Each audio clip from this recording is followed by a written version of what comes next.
Olá, amigos do canal Importante é Saber. Estou passando aqui rapidinho para continuar no assunto privatização da Eletrobras, que na verdade não é só a privatização da Eletrobras, né, gente? A Eletrobras ela é uma holding e quando a gente fala em privatização, a gente está falando aí de levar a reboque várias empresas, né? Do porte de Furnas, Chesf, Eletronorte, CGTE, Eletrosul, ou seja, empresas que têm até mais história que a própria Eletrobras. A Eletrobras não gera nada, não gera energia, não transmite energia e não distribui energia. Ela apenas aglomera as empresas que o fazem. Mas aí, voltando a essa questão, eu queria falar de Furnas. Né? O quanto a história de Furnas se confunde com a história do Brasil. É muito interessante. Uma empresa, eu acho que a única empresa que pode competir com Furnas nessa questão de ter muitos fatores históricos vinculados à sua criação e seu desenvolvimento, na minha modesta opinião, é a Petrobras. Mas, deixando a Petrobras um pouquinho de lado, eu queria voltar aos anos 50, né? Foi um período muito importante na nossa história. Não podemos nos esquecer que a Segunda Guerra Mundial tinha acabado ali pouco mais de 5 anos atrás. A gente tinha uma Guerra Fria se intensificando, né? O combate que nunca aconteceu entre a então União Soviética e os Estados Unidos da América. Aquela guerra de nervos psicológica muito forte, que trazia influência para todos os países, sendo que nós, por estarmos situados na América Latina, tínhamos uma influência muito maior dos Estados Unidos. E é nesse contexto que a gente tem uma mudança estrutural no Brasil muito rápida. A nossa população sai do interior, vem para as grandes cidades, e quando ela chega nas grandes cidades, ela precisa de emprego, trabalho, precisa ser a mão de obra que vai desenvolver o Brasil. E quando a gente fala de desenvolvimento, a gente fala de energia elétrica. Não tem como fugir disso. Se você não tiver meios de dar energia elétrica para as indústrias, elas não se desenvolvem. A indústria está diretamente ligada a um fornecimento eficaz de energia elétrica. E é nesse contexto que a gente inicia o ano de 1952. Em 1952, a gente tem em Minas Gerais um jovem governador de estado que tem uma visão muito forte no desenvolvimento industrial e no crescimento econômico. Vocês podem gostar ou não, mas esse governador chamava-se Juscelino Kubitschek. Ele assume o governo de Minas em 1951.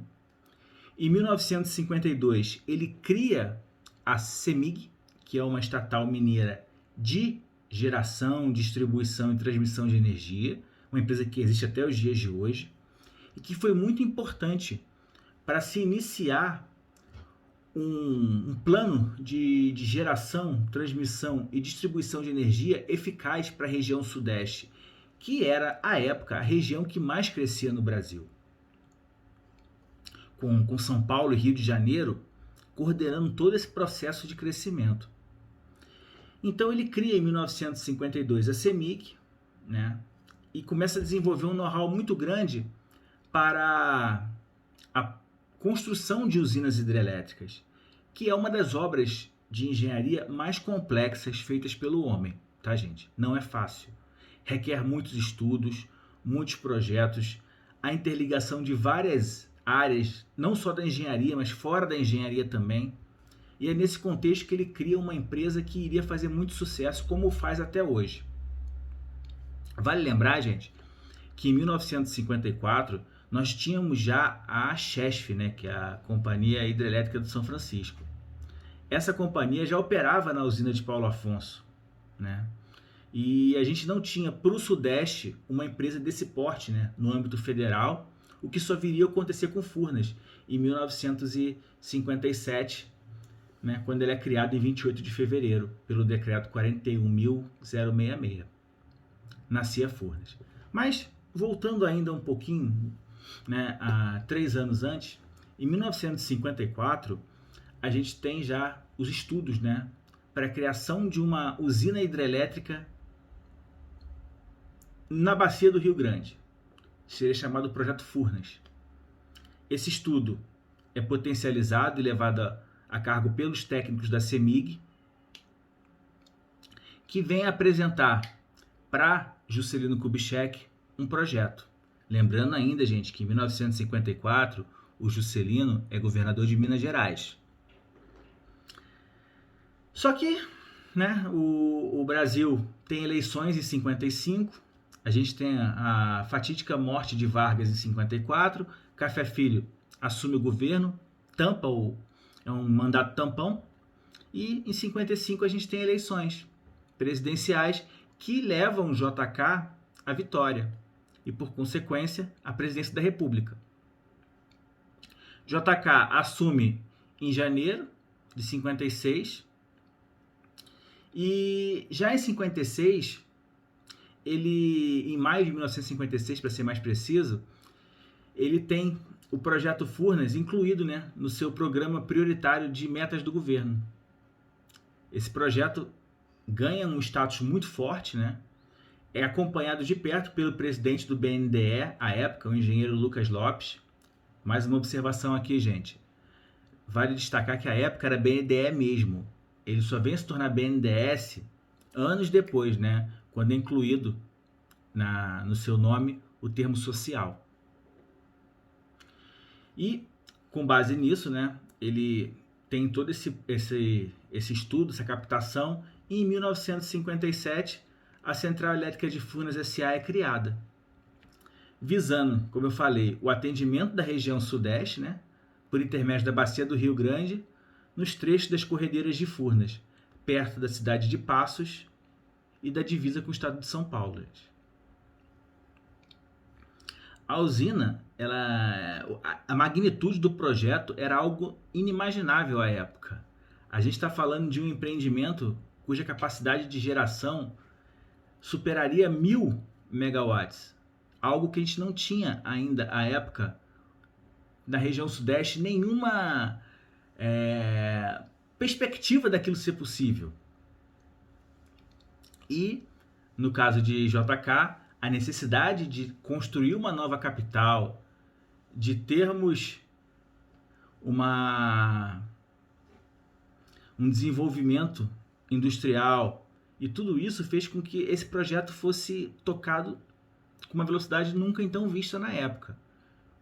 Correndo em paralelo, é interessante isso, né? A obra da usina de Furnas, ela corre em paralelo com a obra de construção da capital federal, Brasília. O governo ele tinha duas frentes de trabalho muito bem definidas e muito complexas, porque a construção de uma capital em 5 anos e a construção de uma usina hidrelétrica não são obras nada fáceis. Mas naquela época a gente não acreditava no Brasil, né, gente? A gente tinha um Brasil que fazia, com profissionais que tinham condições de fazer e eram apoiados para fazer. É muito interessante isso. Continuando a nossa história aqui, com esse projeto e a construção dessa usina, gente, o governo federal entrava no mercado de energia na região mais desenvolvida do Brasil, que era a região sudeste.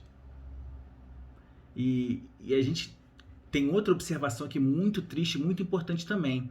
Aquela época ainda, em 1957, a região sudeste ela tinha 2 empresas estrangeiras operando aqui. E isso era algo que a gente, poxa, o Brasil com um potencial hídrico tão grande, com 12% da água doce do mundo, a gente não ter nas principais cidades, que era Rio e São Paulo, ter empresas do exterior operando, é algo que, infelizmente, assim, vai contra, né, o nosso orgulho de ser brasileiro.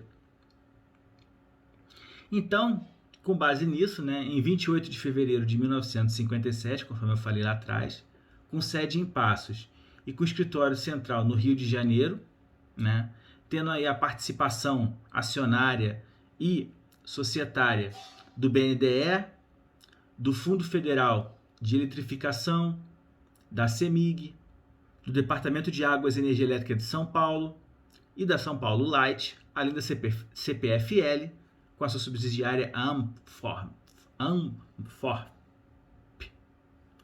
A gente tem aí o nascimento de Furnas. Furnas nasce no papel, mas precisava ir além do papel, né? Ela precisava efetivamente gerar energia. Vale lembrar também, gente, que esse projeto de energia, quando a gente fala aí do termo Fundo Federal de Eletrificação, vale lembrar que esse fundo ele é criado por Getúlio Vargas ainda. né? O mesmo Getúlio Vargas que em 1954 cria o projeto de criação da Eletrobras, tá, gente? É um homem que está assim, vendo à frente, né? Além do seu tempo. E de 1958 a 1965, a usina é totalmente construída. A gente tem uns atrasos, tem várias quedas de governo, sai um governo, entra outro. Vocês pararem para pensar, gente, olha só, de 1958 a 1965, em 7 anos, a gente teve como presidentes JK, Jânio Quadros, João Goulart e Castelo Branco. Ou seja, 4 presidentes em 7 anos. Olha como é que é complexa a questão. E aí a gente tem, nesse período, a construção da usina, que foi iniciada em junho de 58, né, com recursos do Fundo Federal de Eletrificação, como eu falei, do próprio BNDE e de um empréstimo do Banco Mundial de 73 milhões de dólares.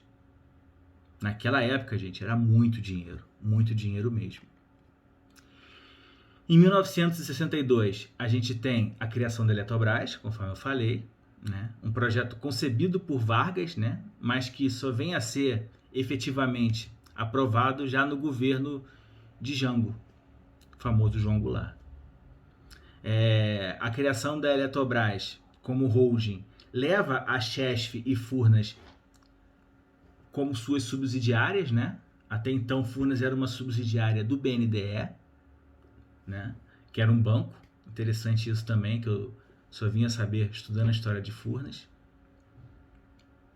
E a primeira unidade geradora de Furnas, gente, ela vai ficar pronta em setembro de 63, evitando o corte de fornecimento de energia do Parque Industrial Paulista e Carioca. Aquela época, gente, a situação já era caótica em termos de energia. A gente não tinha infraestrutura para comportar e suportar o crescimento econômico do Brasil.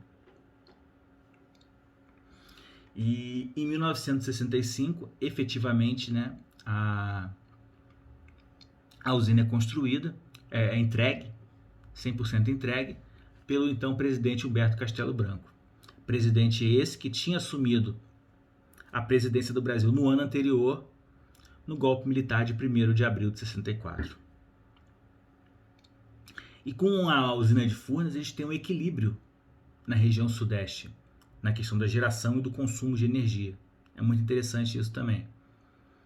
Um outro detalhe, os 3 primeiros anos de geração de energia da usina de Furnas foram para atender exclusivamente o mercado de São Paulo, tá, gente? Posteriormente, é feito um esquema de emergência e aí passa a atender também ao Rio de Janeiro. Então, recentemente,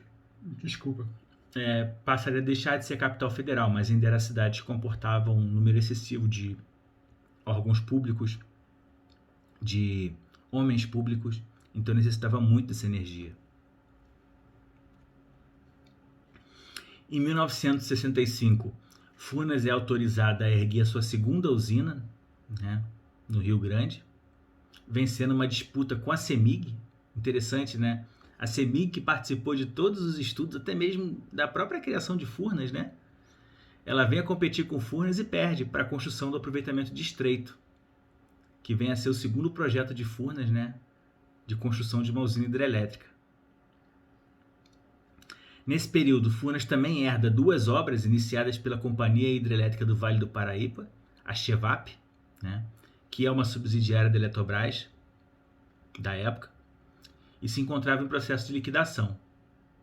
E graças a esse empreendimento, né, a essa liquidação da Chevap, a gente tem a incorporação de Furnas da usina de Santa Cruz, no Rio de Janeiro, que é uma usina termoelétrica, e temos a usina de Funil, que fica ali entre Itatiaia e Resende, quase na fronteira do Rio com São Paulo.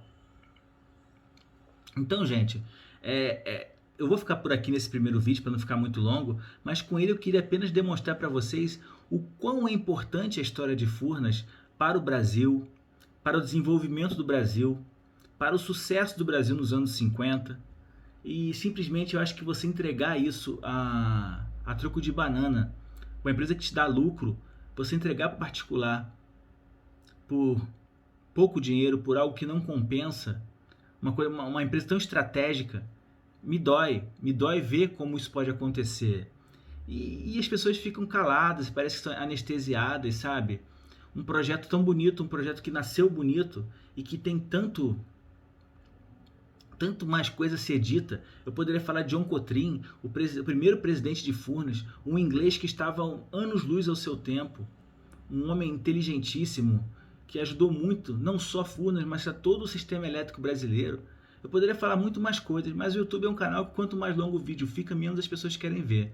Então, eu vou ficar nessa primeira parte por aqui, e conforme eu já falei, eu volto no vídeo 2 falando do período a partir de 1966. Gente, um forte abraço. Quem gostou da história aí, se inscreve no canal, deixa o like, compartilha e até!